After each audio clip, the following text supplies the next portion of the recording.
This episode of Sports Spectrum is presented by Convoy of Hope. You can join your favorite athletes and teams in partnering with Convoy of Hope right now to fight hunger, poverty, and suffering in the United States and throughout the world. They need you to be a part of their starting lineup and help those in need. You can be a part of the great work that Convoy of Hope is doing by visiting them at convoynation.com. convoynation.com. Convoy of Hope, a faith-based nonprofit organization with a driving passion to feed the world through children's feeding initiatives, community outreaches, and disaster response. Check them out at convoynation.com.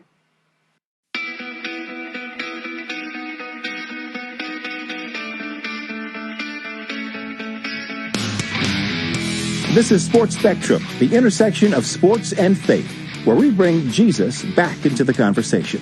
Here's your host, Jason Romano. And welcome everyone to the show. I am Jason, and this is Sports Spectrum. Really excited about our guest, Rhett Lashlee, today on the show, the Miami Hurricanes offensive coordinator. Before we get to our conversation with Rhett, I want to tell you a couple ways that you can get in touch with us. First, our website, sportspectrum.com. Make sure you check out that website every day for stories on the intersection of sports and faith in Jesus, sportspectrum.com. And when you're there at the website, make sure you check out our magazine. You can subscribe for just $18, super cheap, and it's available right there at sportspectrum.com. You become a member of the Sports Spectrum family, and you get our quarterly magazine, 4 issues plus a couple bonus issues. Again, super cheap, $18. You can subscribe today at sportspectrum.com. So we'd love to have you be a part of that. And if you want to reach us here at the Ministry of Sports Spectrum, at our media ministry, you can email me, jason@sportspectrum.com, jason@sportspectrum.com. And one of the cool things about working with Sports Spectrum is not just through email, but also on social media. So many of you recommend different guests to be on this show. And this was a guy in Rhett Lashlee, who I wanted to have on, and then somebody mentioned having him on through social media, and here we are today, bringing to you our conversation with Rhett Lashlee. He is the Miami Hurricanes offensive coordinator. In high school, he was a decorated quarterback at Shiloh Christian in Arkansas under head coach Gus Malzahn. Gus Malzahn was his high school coach. Of course, Gus went on to Auburn, and now he's at the University of Central Florida. 3 straight state championship games, 2 state championship titles won by Rhett Lashlee in high school at Arkansas. He once threw for 672 passing yards in one game. We're going to talk about that game. Think about it. High school quarterback throwing for 670 yards. That's insane. He goes to college and plays his college ball right in the backyard in Arkansas with the Razorbacks. A shoulder injury ended his career. Didn't go as he had probably hoped. But then coaching came calling, and Gus Malzahn had a big part in giving Rhett Lashlee an opportunity to go into coaching. And now he's had stints at Samford, Arkansas State, Auburn. He was up here in Connecticut where I live at UCONN, down at SMU, and now he is with the Miami Hurricanes. And last year they went 8-3, had a really good season, a top 25 finish. That offense looked really good. And Rhett Lashlee had a big part in the success of that team in 2020. He's a husband to Lauren and a father to twin boys and a set of twin girls. So there's a lot to talk about here with Rhett Lashlee, and he has a really powerful story of faith and football and certainly family. Take a listen to Rhett Lashlee and his conversation here on Sports Spectrum.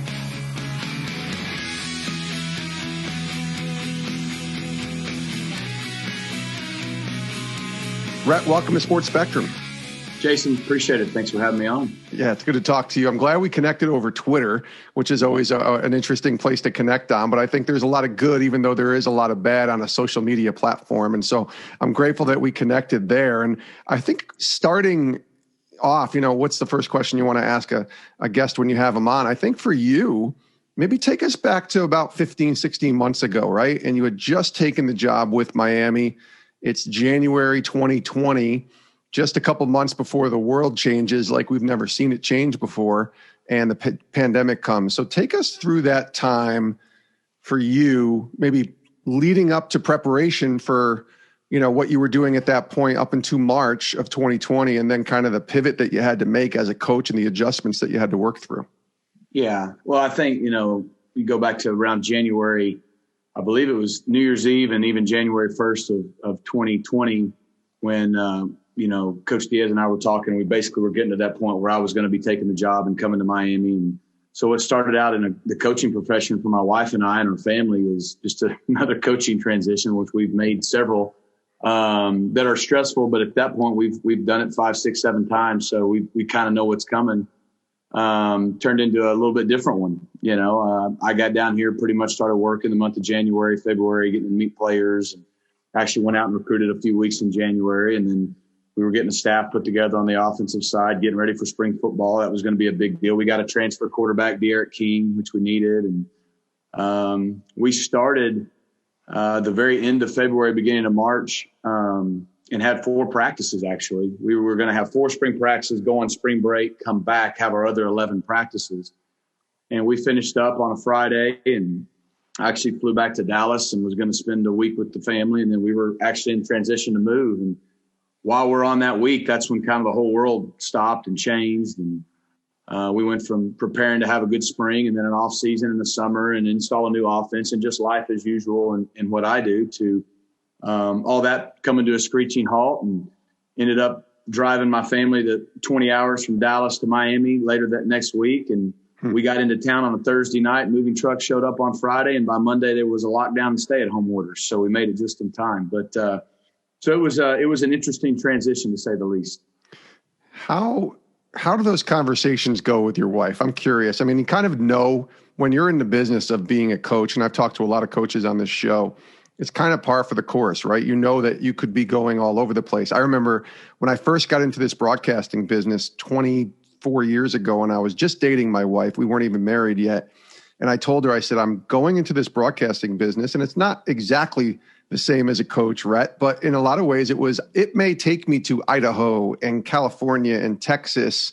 It didn't. It just took me to ESPN for 17 years. And then we came, to where I am now at Sports Spectrum. But I kind of had that heads up to her, and she was like, I'm all in. Let's just do this. I'm here with you. Let's go. Is that the kind of conversation you had to have with your wife when you first kind of explored into this coaching world? Yeah, absolutely. I don't think it's something you can do if you don't do it together. We were engaged the first year in 2006 when I was a graduate assistant at Arkansas.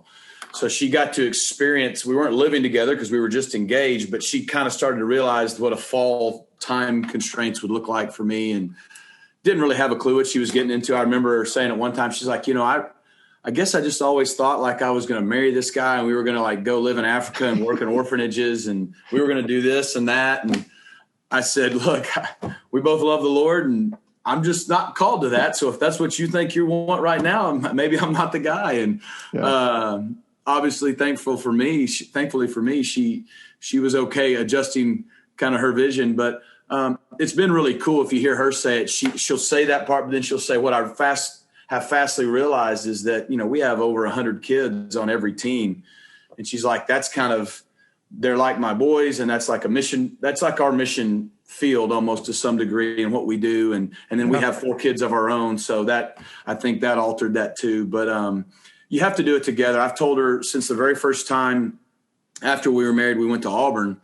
I just said, look, let's take this plunge. Hey, if in a few years it's not working out, we can always do something else. I've always told her if what I do ever takes away from our family, from me being a father, from me doing the things I need to do for our family, you just say the words and I'm out that day. So she has that freedom. She has that ability to look at me and say, we're out. She's never done it. Every time we've moved, she's been awesome. It didn't matter if we were moving to Auburn, to SMU in Dallas, to Connecticut, to Miami, Florida. And every time she kind of reinforces like, no, this is what you're called to do. So having her be that way makes it a lot easier, but I don't think that's what she envisioned herself signing up for. I completely can relate and understand that, just trying to, be able to adjust on the fly. And I always say, when we make our own plans, and everybody else says this too, God kind of laughs, right? Because it's his plans that are greater than ours and he does what he wants. But it's interesting following your journey as a coach that it took you through, Samford and Arkansas State and Auburn in Alabama, and then up here where I live in Connecticut at UCONN and SMU in Dallas, and then down to Miami. How important is prayer and kind of seeking the Lord's will first, if you will, through these these transitions that you make with your job? It's huge. I think obviously you want to pray about everything and through everything. And those who do know that sometimes it's like there's an answer in neon lights, and sometimes it's like there's nothing. Yeah. And just kind of adapted the philosophy. We're going to pray about it, and then we're just going to trust either what we know the Lord's telling us, or just trust what we feel in our heart and in our gut. And at the end of the day, I think a lot of times I've learned in kind of doing what we do, we can try to take God and say, okay, God, tell me what the right answer is. And sometimes there's a right and a wrong way, but there's plenty of times that maybe neither one are wrong. Like, okay, right, you can do this or you can do this. And, so we try to seek the Lord, seek what he would want us to do, put us where we can be used the most, not for our glory, but for his. And that's a hard prayer because as humans, it's all about us. Mm-hmm. But we do our best. We're not perfect there. And then whenever we kind of have a piece about that decision, we make it the right decision. And it's been kind of cool. There's been sometimes it's been an exciting move. There's been other times it's been scary and we're like, we don't know what we're doing. It's really cool to always look back. You never kind of know in the moment when you're making that decision, or maybe even in the transition, but to look back and see the purpose for that move or for that season of life. Again, a lot of times you're in, whether it be the storm or just in that moment, you don't really see it, in that day to day, but you always look back and you can see how God was faithful. But what's been cool for me is to see the purpose, the why, sometimes even the protection. Like 4 or 5 years ago, I thought this is what I needed and I would have done this. God took me here. I didn't understand why. And now I look back and go, man, I'm glad he did that because I wasn't ready for that, or that wasn't what I needed, or that was protection for me. The no was actually protection for me. So, for all of us, it's hard. And in the moment, it's not easy. But to me, when you look back, that's when you can see God's faithfulness. Well, let's do a little bit of that. Let's look back. We'll look back a little more recently to start, and then we'll go back to your journey growing up in a second. But this past season, your first in Miami, it played itself out. Of course, you finished 8-3, a top 25 ranking. So that's success. The last couple games obviously weren't where you would have liked to be. So take me through this season. What was this year like for you from a normal football season comparing to what 2020 was like? Obviously there was so much uncertainty. You had a game postponed, not many fans at all in the stands, testing, all of that you had to go through. What was this year like? I mean, it was a year unlike any other. I think it allowed us to have perspective. It allowed a lot of conversations to go on with our players, which was great. But I just think, at the end of the day, when we got here at Miami, we knew offensively we had guys that we had to instill confidence in them. We had to change the way they thought. And, fortunately, we were able to have success. A lot of hard lessons learned. A lot of times we came back and won games. And I think when you're talking about the football side of things and just what we do, like winning is a habit, and it takes time to learn how to win. And, in the first, we started out 8-1. We found a way to win our first 2 games kind of ugly. And then we played lights out against Florida State, which is our rival, and just played as good as we could. And then the next week we go play Clemson and we kind of got it handed to us. We weren't really ready for that moment. And, then our guys regrouped and we won some games where I think 2 times we were down double digits in the fourth quarter. And so it was cool to see that we would play really well and win. Maybe the offense carried us, maybe the defense carried us, but we just were learning to win as a team. And, you have to – confidence is something that's funny. People don't look at it this way. You have to accomplish confidence. You have to go out and actually do it to gain that confidence. Right. It's easy to say, hey, we got to gain confidence. Well, how do you gain it? You gain it by doing something and doing it and having success and sometimes failing and learning how to overcome that. And I think that's the biggest thing we were able to do this year is learn how to win different ways, learn how to stick together, a lot of the intangible things that don't have to do with the X's and O's. And then we took some, 2 out of our last 3 games didn't go the way we wanted.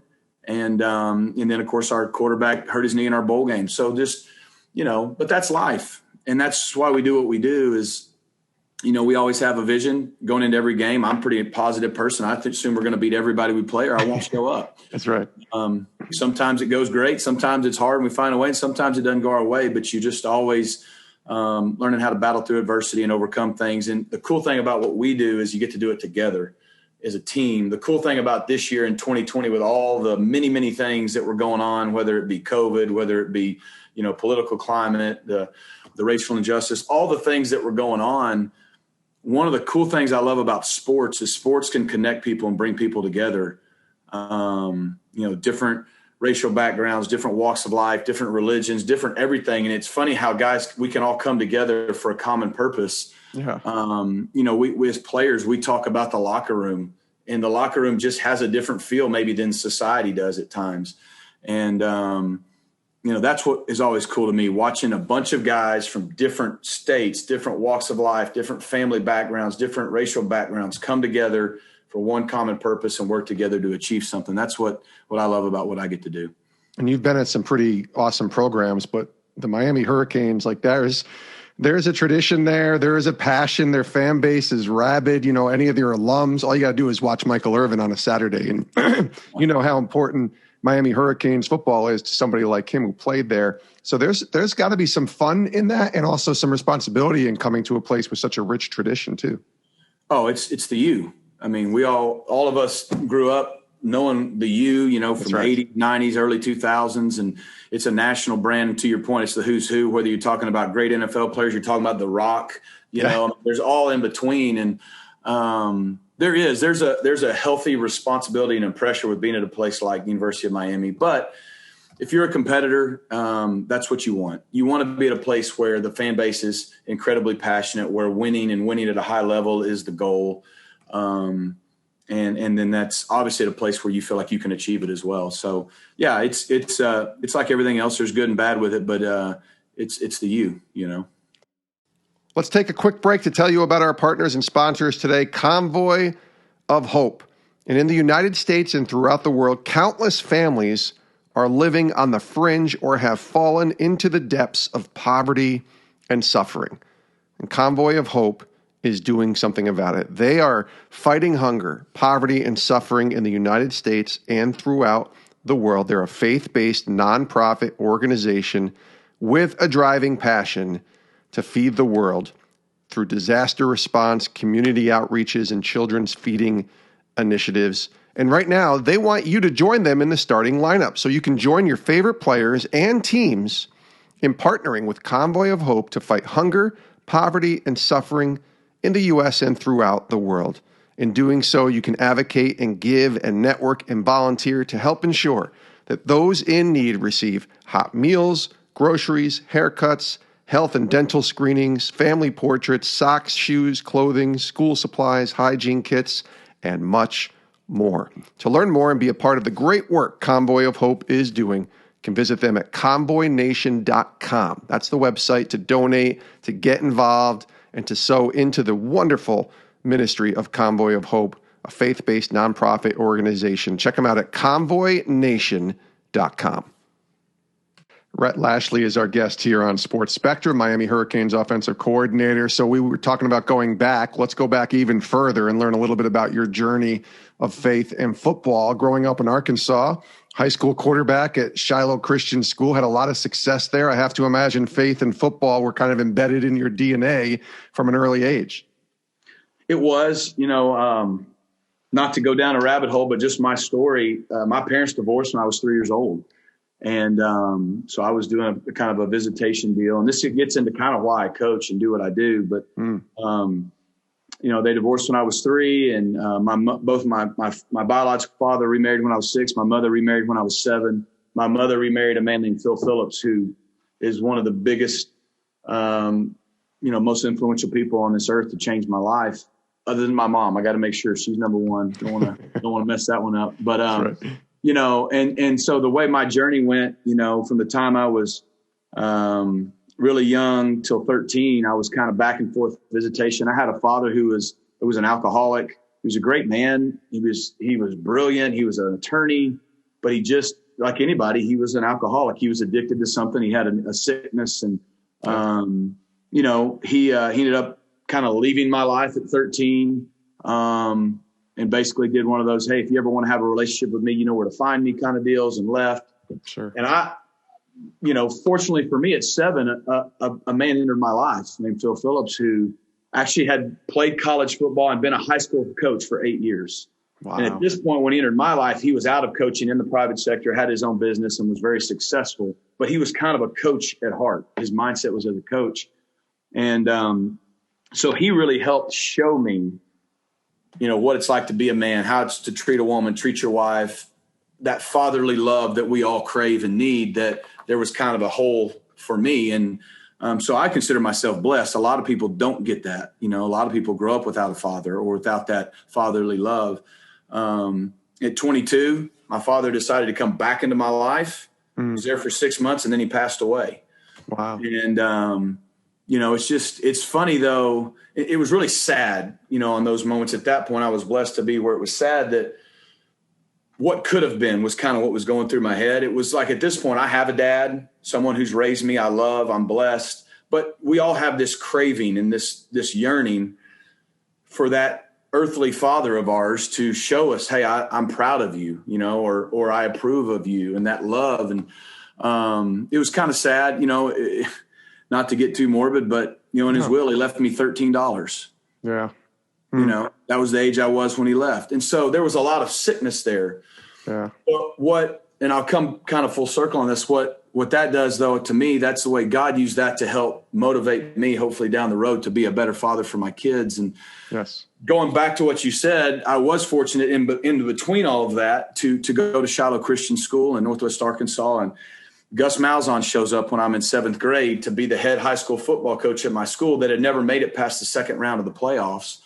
And, the rest is kind of history. After his first year, by the time I was in 8th grade, we go to 5 straight state championship games, lead the country in offense. And both he and a guy named Chris Wood, who coached me in junior high in my senior year, were really influential, not only in my life as men of faith and as coaches who, had that kind of fatherly influence on my life, but I saw the impact it had on other people's lives. And so probably those two men on top of Phil, who entered my life when I was 7, those are the guys I saw, not only how they impacted my life, but how they impacted my teammates' lives, so other people's lives. And that's what made me want to coach.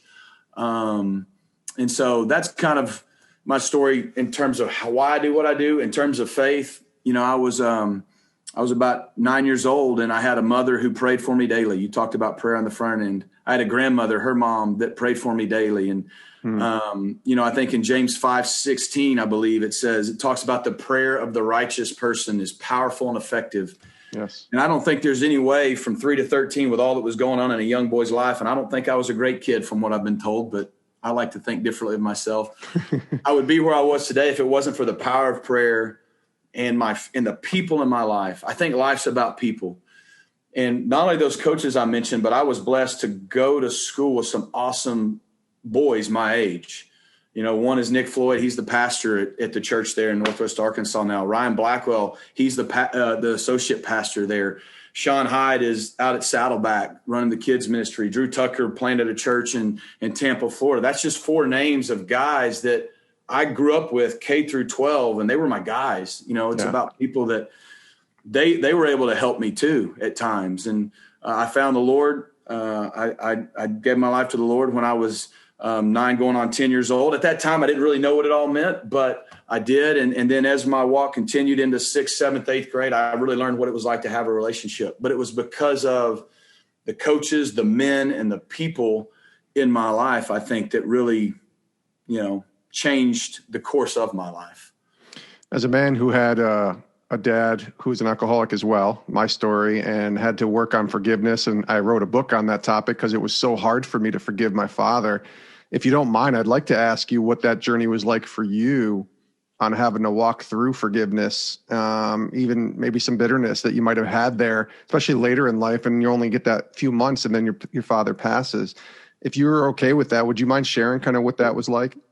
Yeah, I don't think I forgave him in this life. I didn't think of it that way at that age. Like I said, I was blessed. God provided a father for me on this earth, who I consider my dad. And so that helped. I had good people around me, but there was pain. It reared its head up every now and then. And even after his death, there'd be times. There's still times today. I mean, I can only imagine the movie with my boys over the quarantine, and my wife looks over and I'm bawling my eyes out. And she's like, she knows why my boys don't have a clue what's going on. Such a good movie, but really hard to watch, right? Yeah. And that stuff is real. I didn't realize the power of forgiveness till later in life. Louis Giglio, you talking about books, wrote a book, Not Forsaken, that's awesome about Yes. How God's our heavenly Father. If nothing else, if you never had a father, you have a heavenly Father. But in there, he talks about how forgiveness is really more for the person forgiving than them. And that's what helped me realize I do have to forgive my father who's not even alive anymore. Mm-hmm. Not as much for him, although that is what I'm called to do, but really for me, because once I forgive, that's off my shoulders. All that weight is off my shoulders, and I let God go be the judge. He's the judge, not me. I forgive you. I know as a dad now, he loved me. He didn't know how to show it. And the coolest thing I learned is I'm not really a routine person. So for me to like have this, I'm a big picture. I'm spontaneous. I can adapt. I can move on the fly. But to say I'm going to get up and have the same routine every day, that my wife is that way. But that bugs me. But one thing I started when the boys were 2 years old, because I always looked at them like I'm not going to be to them what my earthly father was to me, right? Same. And that's great to say, but like how am I actually, now there's pressure. How am I going to make sure? Right. And there's moments where I feel terrible because I see what I don't want to be, right, coming out of me. But I remember, what is it we all want from our earthly father? And we really, I know as men, and I think probably women do too, but I can't speak for them. We want to hear I love you. We want to hear I'm proud of you. We want to hear I believe in you. Yep. Right. And I didn't ever get to hear that from my earthly father. Now I got to hear that from who I consider my dad, but and he was phenomenal there. But so since then, every night I would tuck my boys in and I would just whisper in their ear, I love you, I'm proud of you, and I believe in you. Because if I screw up and do everything wrong as a parent, and I'm going to fail a lot, right? I know every day they're hearing that from me. Yeah. And that's, for a guy who's not routine, that is a routine of mine. And, it's kind of with your kids. Sometimes you tell them stuff and you're like, man, they don't listen. And so as a parent or even as a coach, we can stop telling them because they're not listening to us. About 2 years ago, we were at SMU and they did this. My boys were 8, I think, at the time. They did this Thanksgiving deal that we didn't know, where the families came and recorded like a minute deal of what they're thankful for their daddies. And then they posted it on Instagram. And oh, wow. When I realized the power of it is when one of my twin boys, Hudson, they were asking my kids and my wife, what do you think for? He said, every day he tells me he loves me, he's proud of me, and he believes in me.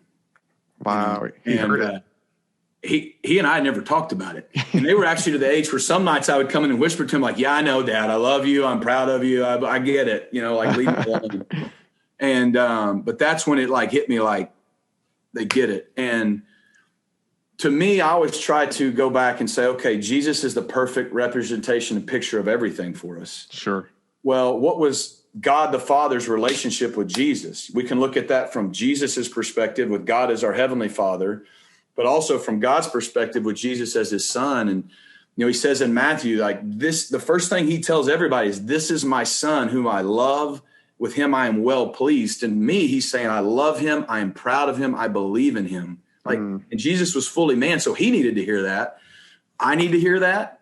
And my boys need to hear that. And so that's probably the only thing I try to be consistent with. But that came from such a painful time in my life. But God can take beauty from ashes and use everything for good. And to your point, I know I got on a rabbit hole there, but about forgiveness is that's good. That forgiveness released me. And I think it's allowed me to hopefully father my boys a lot better than I would have if I had all that resentment and anger. As you got older, you had a lot of success in high school. You mentioned, that the championship games, the state title games. I mean, just a lot of success. You go to college and you play football at Arkansas, and it doesn't go as well as you would hope, and you have the shoulder injury and it ends your career. And then suddenly the idea of coaching comes into play. I want to ask you about Gus Malzahn and just the impact that he had on you, certainly of high school. I have to imagine an incredible impact, but also some opportunities, maybe even a steering of your journey into coaching. I don't know for that for a fact. I'll let you answer that. But, where does coaching come into play, and how important of a role did Coach Malzahn play in influencing you, not just as a coach, but as a person?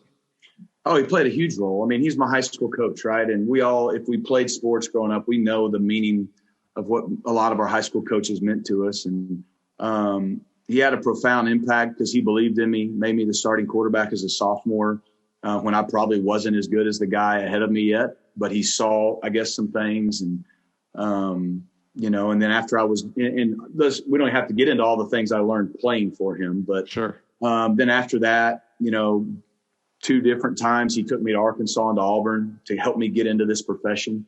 Those are opportunities that are extremely hard to come by, and you can't do it if you don't have people. Again, life's about people that believe in you. And yes. And then he made me his offensive coordinator at Arkansas State and again at Auburn, and for 5 years gave me that opportunity. So, he showed at an early age when I was a player that he believed in me. Obviously, we had a long relationship, and then he showed the same as a coach and given me opportunities. And even then, when I decided to leave in 2016 and come to Connecticut, when we had a conversation, it was just the right time for me to go off again. Maybe one of those things where you're comfortable at Auburn, place you love. It's a great place to be. You're comfortable with your old coach. You know what's going on, but you reach that point in life. You got to go do something on your own. You kind of got to almost to some degree bet on yourself, but also go out and step out in faith and allow the Lord to use you in uncomfortable situations. And that's probably one of those times I was talking about earlier where when it happened, I was like, man, what am I doing? 5 years later, I'm like, I get it. I know why that was part of the journey, why that part of the process mattered. But to say that Gus's opportunities and believing in me I don't know if it's why I coach, but he gave me the opportunity to do what I feel like I'm called to do, and I'm very appreciative of that. I got to ask you about a specific game. I'm just doing some research here. There was a game where you threw for 670 yards in a high school football game. Mm. And my nephew right now is a junior in high school. He's getting recruited by some D2 schools. He's a good quarterback, but they throw it maybe 15 times a game, 10, 15 times a game. So he has to take advantage of his opportunities, and usually he does. But 670 yards is not throwing it 15 times a game. What kind of offense were you guys running in high school, Rhett? And what about that game? It was fun. I would imagine so. I threw it 71 times in a game twice in high school. 71 times in high school? In high school. And, when Gus came my 7th, 8th grade year, after year one, that's when the no huddle kind of started, and we were playing fast, and it gave us a chance to have an advantage. That game specifically was actually that was my sophomore year, and the group before my 9th grade year had won the school's first state championship and gone undefeated. And now here we were undefeated, number 1, playing number 2. So there was expectations. And I'm just this sophomore who just thinks we're supposed to win because that's what we do. And we go down in the quarterfinals and we're playing a team that has 3 college running backs, and they are fast and we're not fast. And they get up 24-0 like that. So that's one of the things you got to do to throw 672 is you got to get way behind and throw it every down, But, that's right. It ended up being the craziest game ever. We threw it a lot. They ran it a lot. Thank goodness they got tired of running, and we found a way to come back and win 70-64. And it was funny. Gus was the head coach. We had our defense coordinator, Kevin Johnson, who was Gus's DC pretty much all through high school, his years. I think it got to maybe be 32-8 or something. And he looked at Gus, or Gus looked at him and goes, I think they may score 100. I'm a sophomore standing here. And the DC looks back at Gus and goes, yep, I think you're right. Did he blink? And but we found a way to come back and win and go on to win a state title. And it was definitely interesting. I'd say so. I mean, it's just incredible to think about.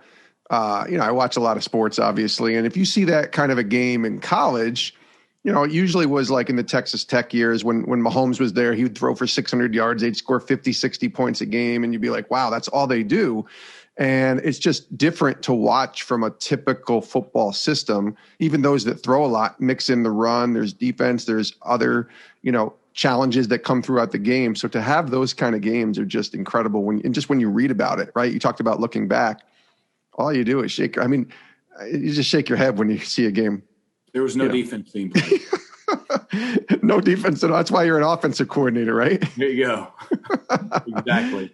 Rhett, this has been a really great conversation. I want to ask you a couple more questions. Specifically, you mentioned one of your twin boys. You actually have twin boys and twin girls, right? From what I read. Yeah, 2 sets of twins, yep. That's incredible and unique and challenging. And just, I guess, share a little bit about what that's like. Because there's one thing to be a parent of one set of twins, and then to have kids again and find out there's another set of twins.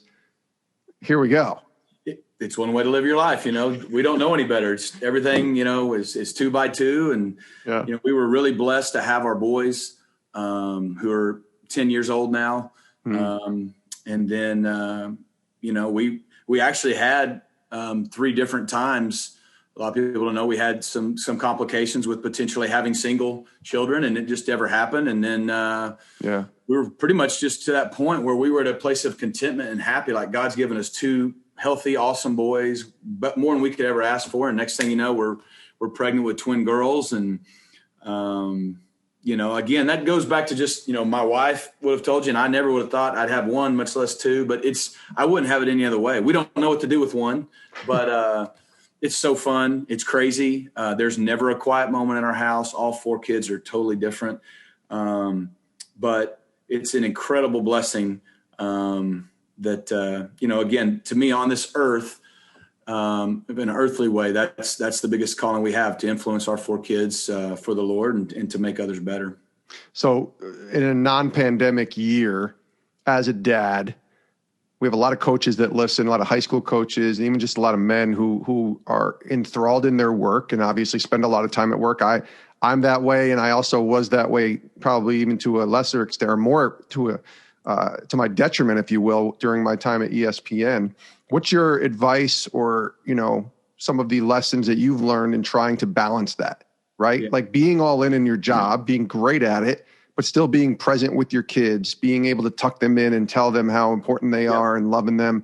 What's some lessons that you've had to learn in this crazy college coaching career that you've had that can help maybe somebody else that's listening? I think it's a great question, because I think and it's not something that I don't fail at times. So don't take what I'm about to say like I've got it figured out, but it's all about knowing what your priorities are and putting first things first. And, for some people, they have control over that. Other people work for bosses that maybe you don't have control over that, but you have control over some things. And I don't think it's about as much volume of time is the time you do spend, the quality of time. So in other words, you may, just using you as an example, you may see your kids, you may have an 8 to 5 job, you're home at night, you're home on the weekends, you see them a whole lot more than I see my kids. But if you're not actually with them and present and spending meaningful time with them, then you may not be actually having any better, or actually probably more of a detrimental impact than someone. Maybe I see them 3 nights a week for an hour, but when I'm there, I'm there. Yes. And so what I try to do is, when I am present, make it about them as much as I can. I also tell you, my job is not who I am. It's what I do. And we have to be good at what we do. And there's that pressure, especially when we're young and trying to climb the ladder, whether it's coaching or the corporate world or anything, or starting a business, anything. There's always going to be more time for those things. And we don't understand it when we're younger, but prioritizing your family, you'll never regret it. Investing in the things that last, that are either eternal or in your family, will never be something you regret. I learned this from Butch Thompson, who's the baseball coach at Auburn. Win the first 5 minutes you come in the house. Mm-hmm. And so I may get home at 5 some days. I may get home at 7:30 one days. And a lot of times I'll be on the phone on a call, recruiting call going home. I'll be on the phone, this or that. And if I walk in the house on my phone, or I walk in the house texting or whatever, what message do I send to my kids? What message do I send to my wife? What message do I send in all those regards? Whereas, you know what? Sometimes I'll stop a mile from the house and finish a 15-minute phone call so I can put the phone down, drive in, leave my bag and phone in the car, walk in the house, kiss my wife, let my kids see that, and then just be present. If it's just for 5 minutes, you know what? In 20 minutes, I may be off working again. I hope not, but sometimes that happens. But those first 5 minutes, that's big. So that's one thing I've tried to do. And, just learn from everybody. Like I said, I learned that from Butch Thompson. The people you surround yourself with men who think family is important. But I can't stress enough that that's much more important than anything else we're doing. But you can say that, or you can have action behind it. And I would say sacrifice sometimes work to make sure your kids know they're the priority. He is Rhett Lashlee, the Miami Hurricanes offensive coordinator. Thanks for joining us, man. This was a great conversation, and hopefully we'll get you back on again. If I can get back down to Miami, where I was just a month or two before the pandemic, come down and say hello in person and hang out with you guys. But great to meet you, Rhett, and thanks for being here on the show. Jason, I appreciate you having me on, and hope come down and see us. It'd be great. Many thanks to Rhett Lashlee for joining us here today, the Miami Hurricanes offensive coordinator. It's still in the spring, but he just was telling me that he's, finishing up spring practices and getting ready for the upcoming 2021 season. And I'm hopeful there's fans in the stands, and I hope that you have a great year. I really do, with Rhett Lashlee as an offensive coordinator and one of the hot young names for a head coaching position, maybe in 2022. I mean, you heard him talk about praying for the next opportunity, for God to make it clear to move on. And who knows? I mean, it'd be great if he was at Miami for many years, but if he gets a chance to become a head coach, that would be a pretty cool story as well. And you can tell how Christ is at the center of his life, and he can be such an influence on young people, and not just raising his own family, as he said, his ministry at home, but also the impact that he can have on so many young players in football. So really cool stuff from Rhett Lashlee. Really appreciate him joining us here today on the show. Also want to say thank you to our sponsors, Convoy of Hope. Check them out at convoynation.com to partner with them fighting hunger, poverty, and suffering in the United States and throughout the world. convoynation.com. And then make sure you check out sportspectrum.com as well, our home page, the home base for all of our content. sportspectrum.com. Bookmark that website. There's articles, devotionals, podcasts, all available to listen to for free at our website, sportspectrum.com. And again, thanks for tuning in.